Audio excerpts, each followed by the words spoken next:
हा. जय शिवराय, जय संविधान. मी दलित पॅंथर जिल्हाध्यक्ष आशिष मोरे.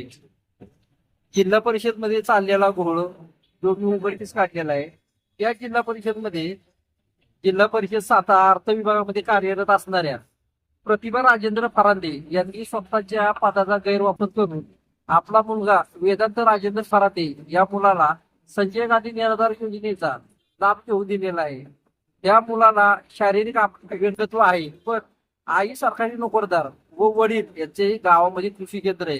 यांचे महिन्याचे उत्पन्न लाखो रुपये आहे.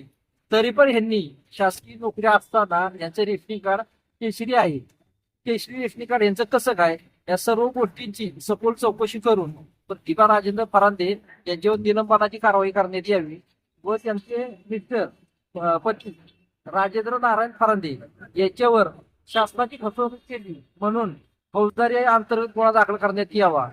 या सर्व गोष्टींना खतपाणी घालणारे शासनाचे अधिकारी त्या काळचे तत्कालीन तलाठी व तहसीलदार यांनी खोटी कागदपत्रे सादर केल्यामुळे ही त्यांना योजना भेटलेली आहे. त्यामुळे तत्कालीन तहसीलदार व तलाठी यांच्यावरती फौजदारी अंतर्गत शासनाची फसवणूक केली म्हणून गुन्हा दाखल करण्यात यावा.